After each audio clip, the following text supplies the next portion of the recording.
Bonjour et bienvenue sur ma minute judiciaire du Nouveau Détective.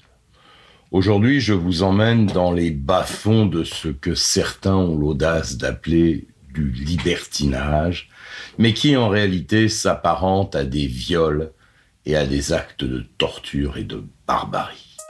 Le Nouveau Détective présente la minute judiciaire par Michel Marie.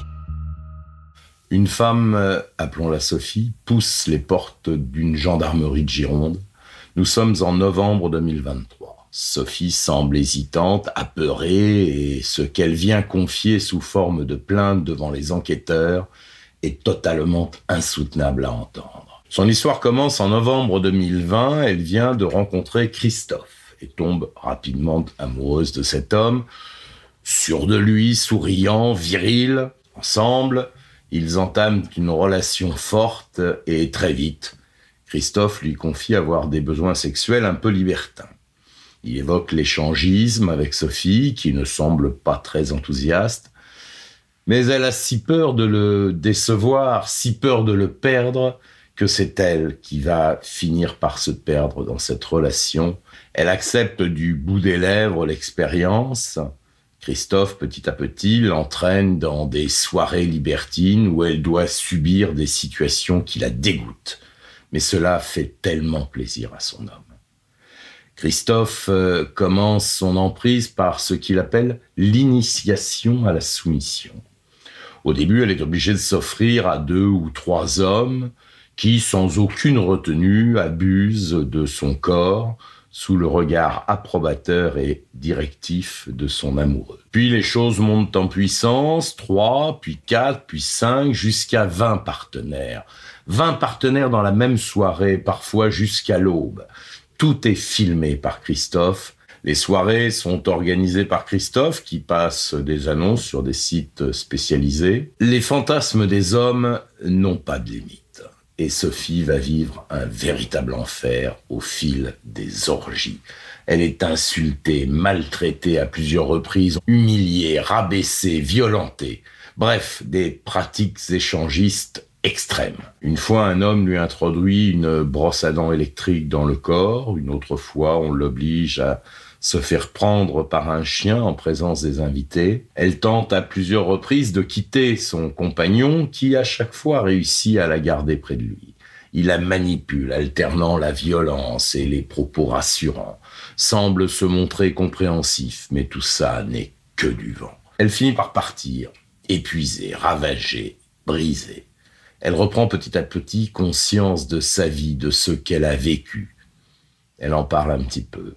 Et bien sûr, on lui dit que ce qu'elle a subi, en français, ça s'appelle des viols, des actes de torture et de barbarie. Les viols se déroulent à un rythme soutenu, parfois dans des clubs échangistes, parfois à leur domicile, ou encore dans la nature, ou même sur des parkings.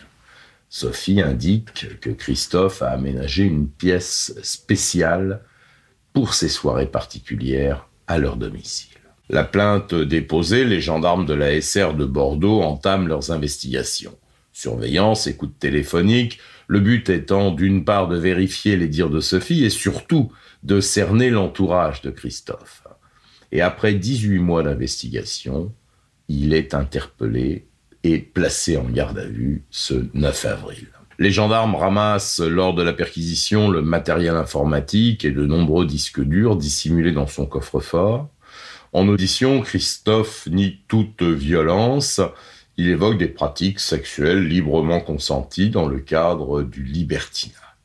On découvre qu'il propose aussi ses services sur un site en qualité de dresseur de chiennes. L'exploitation des vidéos saisies chez lui permet d'identifier 3 individus et 6 autres victimes qui sont toutes des ex-compagnes de Christophe. Je précise que plusieurs de ces vidéos ont été diffusées sur la toile et vues à plus de 7 millions de fois. Parmi les individus interpellés placés en garde à vue, il y a Cédric, 47 ans. Il a participé à 43 reprises à des actes de viol et de torture. Il y a Julien, 41 ans. Lui est reconnu à 12 reprises dans le même contexte. J'ajoute que ce dernier a fait l'objet d'une plainte pour viol en 2017 qui a été classée sans suite, faute d'éléments, faute d'indices. Quant à Christophe, lui, il nie les faits, évoquant des relations parfaitement consenties entre adultes. Placé face à ces contradictions et surtout quand on lui montre les images qu'il a lui-même filmées, il comprend que sa défense est fragile et use de son droit au silence. Les 4 hommes ont été mis en examen et placés en détention. Les gendarmes vont devoir identifier une 50aine de participants, peut-être davantage. Nous sommes sur des faits extrêmement longs, une période qui va de 1990 à 2023. Sur certaines images, les gendarmes ont la certitude d'une part de l'absence de consentement et aussi la question se pose de la soumission chimique. En effet, sur quelques vidéos, le doute est permis. Affaire à suivre, bien évidemment. Voilà, c'était ma minute judiciaire du Nouveau Détective. Je vous dis à la semaine prochaine pour un nouveau dossier. C'était la minute judiciaire par Michel Marie avec le Nouveau Détective, numéro 1 sur les faits divers en France.